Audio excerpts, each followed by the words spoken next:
Okay. Good morning, good afternoon, good evening, wherever you are. We are pleased to be here with our second edition of our program about empowering men. Now, again, we do this together. Me, Jan Roberts in South Africa, and Professor Maurizio Rossini from Italy in Malaysia. So we are gonna give it 10-15 minutes, and if you've got any comments and any questions, put them in the comments box, because we would love to hear what your thoughts about this subject, so we can continue this and answer your questions. Maurizio, what is your thoughts today? Jan, always great seeing you. Always great seeing you. I love your energy. Oh, on my side, all is well. Thank you very much. And I'm quite excited after launching this grounded man way of creating a space, a safe space where we can have a conversation, you and me, but most than everything, to engage men and even women in the conversation. So don't be shy. Leave the comments below about the struggles and the opportunities as well of the modern man.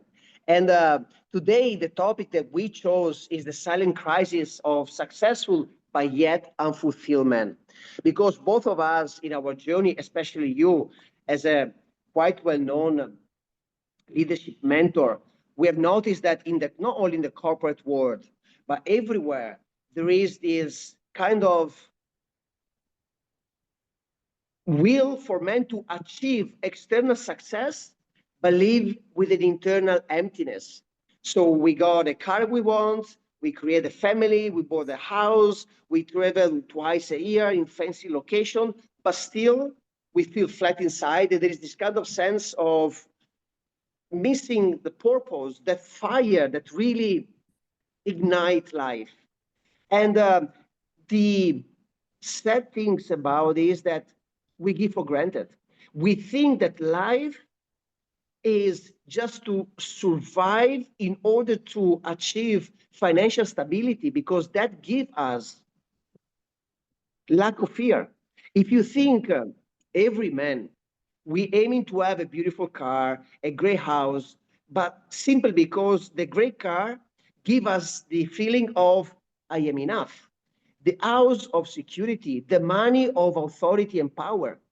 So if we move from the equation, the house, the car, and the money, what we really are seeking are emotions. What we really are seeking is validation. So therefore, I'm firmly sure to affirm that the self-awareness, the self-discovery of our fears, our suffering and pain, where it comes from, it's so important.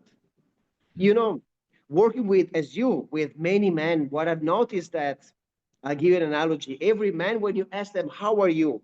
They look at you like superheroes and they say to you, yeah, I am fine.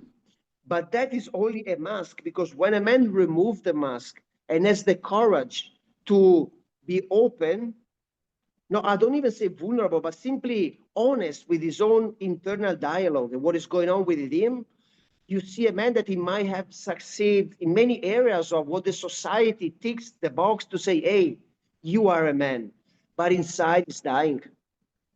I don't know, what's your take on this? Well, I mean, I love that, and again, I mean, you're on fire as well, and the energy you bring to the table, because you also really believe in this. In the many discussions we've already had, it is so powerful, and you know, I am in awe of all the men circles you run, and everything you bring to men, because men are left behind.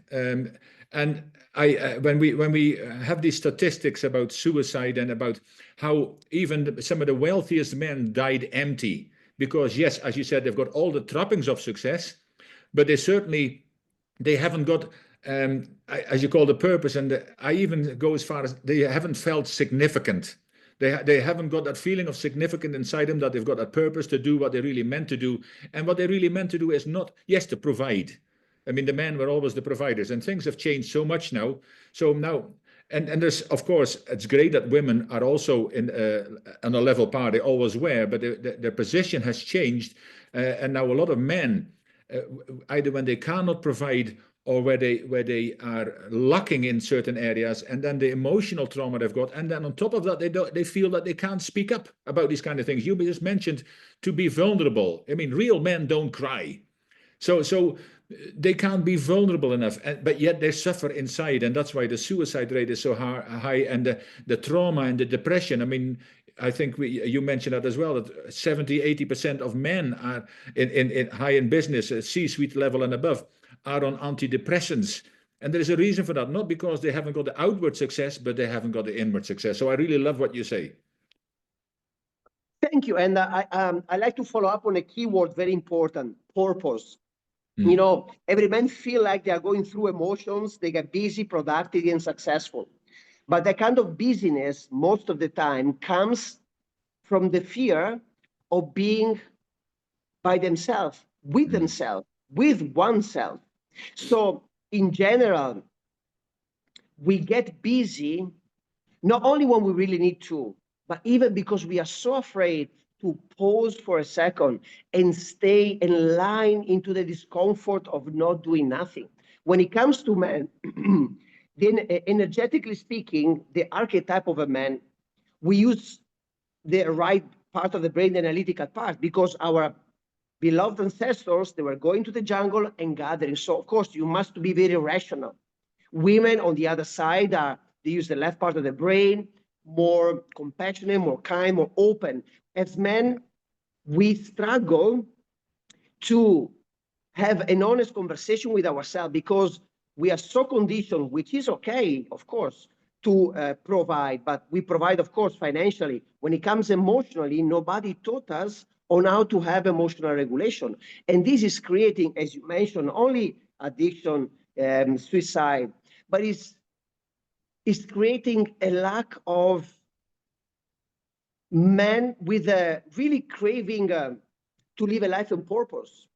So we have generation after generation of men growing up, not even being able to be good role model for the kids, because what they show to the kids is how to overwork yourself, how to not be present emotionally, maybe with your wife and with your kids, while your wife just wants you to be there not only physically, but mentally and emotionally.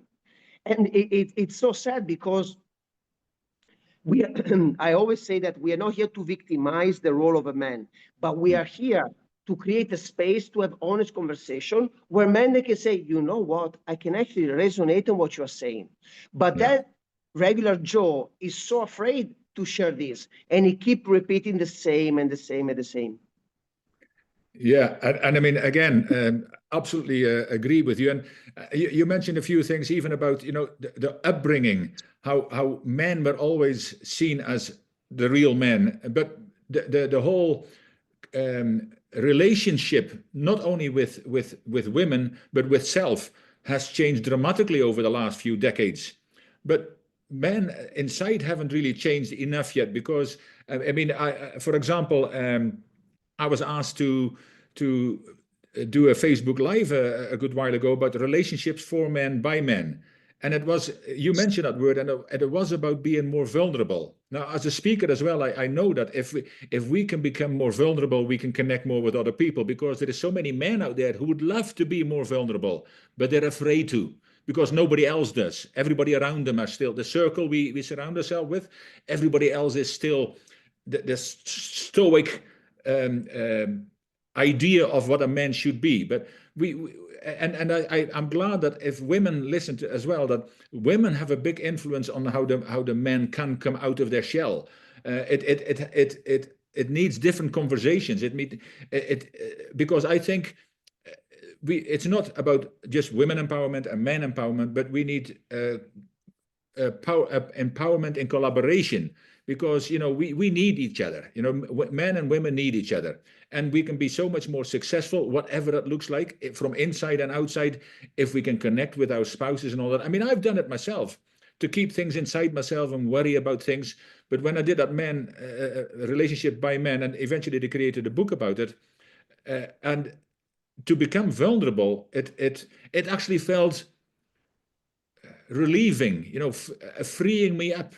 in a way that is very difficult to explain to people who still have this thing. So that's why I love. But you also, with the men's circles, what I see on your videos that you put on Facebook and the social media about how you bring all these men together, and then the testimonials from men, how it makes them feel more like the real men that we need, not just the real men that everybody else perceives.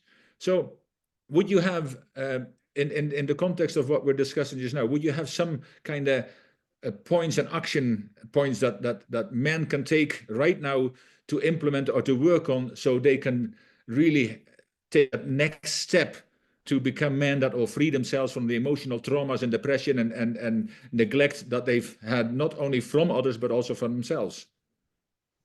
Absolutely, yes. Just to stay in the point, yesterday in Kuala Lumpur, we had a very powerful men's circle. We were in 23 men. And the topic was, yeah, John, beautiful, beautiful. It's growing very, very fast. So the topic was, pain is a signal, discomfort is the doorway.